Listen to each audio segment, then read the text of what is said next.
Africa, about 28 countries practice female genital cutting. In my community, that's the Somali community where I come from, is about 98%. The prevalence is about 98%.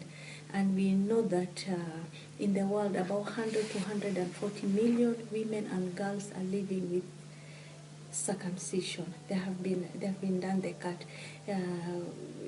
We hear that about 6,000 girls are cut every day. That's a large number.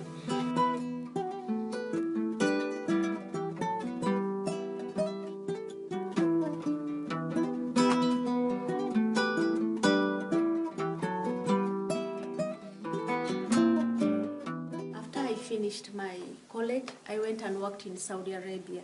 Saudi Arabia, they're purely Muslims, and I found out that the girls in Saudi Arabia are not cut.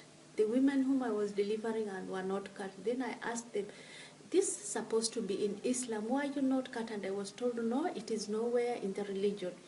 So it disturbed me. I had to look back to the Quran and talk to scholars, Islamic scholars, and then I knew that it has nothing to do with religion, and I knew all the health implication of it. So when I went back home, I was able to talk to women and talk to girls and the religious leader for them to know, to approve that this has nothing to do with religion. And it's nowhere in the Quran, it's nowhere in the Bible, it is nowhere in any of the religion. That's one thing we need to understand, and our people need to understand. And it's something which we can abandon, we can be healthier, we can get husbands, and we lead a normal life, if not better life than those who are cut. When we have had a talk with the different women, they say that we are doing this to our daughters so that they can get men to marry them. Because men say that they don't want to marry girls who are not cut. They think that if a girl is cut and stitched, that is infibulation in type 3, that the girl will not have sex before marriage, which is not true, because we have seen girls having sex outside marriage. So mostly we will say that, I will say that it is men who want to control women. Mostly it is done by elder women. In some cases we have seen medical personnel doing it.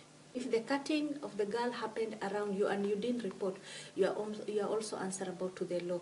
But the thing is, this thing is done in secret, and the girls are done when they are very young, so they don't have they can't go out to denounce their parents. So it's difficult for others to know. After circumcision, of course, there is the immediate problems like pain which can lead to shock, bleeding which can lead to shock, and then if stitching has been done, some girls they are left with very small orifice to pass urine, which is difficult. Sometimes they get infection, tetanus can be there if the circumcisers didn't use clean objects. So there are all those consequences there. The immediate one, the intermediate, after a girl is big during menses, they have problem because their orifice is very small and menstruation cannot come out the way it should have been. That pain is still in you. You can't. It's not easy to forget. I won't think anyone can forget that. But of course, you feel it is your parent who subjected you to this. Why? My mom and dad, why were they not able to protect me? Because as a baby, you are protected by your parents, and here that your parents who subjected you to this. You have all those questions which are not answered. We assist them like girls who are newly married. We encourage them before they get married. If they are infibulated, they come early for opening up so that they don't have problem during their first night of marriage. So we do both. We go out, talk to them, sensitize them on the health implication of circumcision, that circumcision is baseless, it has nothing to do with religion, it has nothing to do with, it's not a good culture. And if there is any problem, we are there in the clinic to help them. Psychologically, we have people who come, volunteers who come to talk to these girls. We even go to their homes. We do home-based care. And what we are doing, we are not telling them what to do. We want the solution to come from the people. We don't want to enforce, do this, do this. It's just we discuss with them. There are those ones who are not happy with us. We don't force them. And we are friends to all of them. None of them is our enemies because they don't. They are doing it. The other thing is people who did not accept us and who are our enemies are elder ones. They think that we are being more westernized. Don't know whether you understand that we are becoming more westernized rather than being following our culture. Our other people who didn't take it lightly and are the circumcisers themselves, because they are making money from this. They are making money, and it's not little money. This is something which is being done in the hidden, and they charge quite a lot of money. I'm also happy to say that we are able at least to recruit some circumcisers and give them jobs. Like we go to hospitals, we make them the cleaners. They become cleaners. They help the midwives. There are a few of them who have joined us, and they're doing the good work. Longinotto came to me and she said she just she wants to sit with me in the clinic and talk to women and see what I'm doing. The good thing with Longinotto, she was alone and she only had a camera. There were no lights. You know, when there are lights and many people, then you start seeing that this is not the real situation. So as we were in the clinic, as women came in, we were discussing. We just had discussion.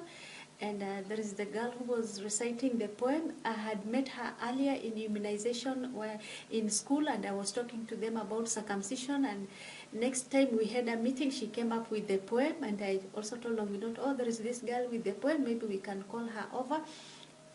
There was nothing acting like the girls who are being circumcised. Someone had just called me in the morning that there are some girls who are, we went and tried to talk to them first to stop this, but they were not going to do it. And we wanted to add that part, so that Longinotto didn't want to add it, but I wanted that part to be there, because most of the girls, when they are going for circumcision, they think it's maybe like getting an immunization, just short of immunization. But I'm happy that that part is there, because we use this film to show to girls and women.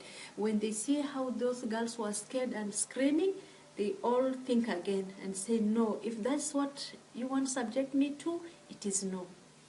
We are advocating for is zero tolerance to female circumcision, and we hope to reach there. With time, I'm sure we are reaching, because if they have come from the severe one to the lesser one, and now that we have girls whom we are watching who are 16 years, in 2 years' time they will become adults, and then they have right over themselves.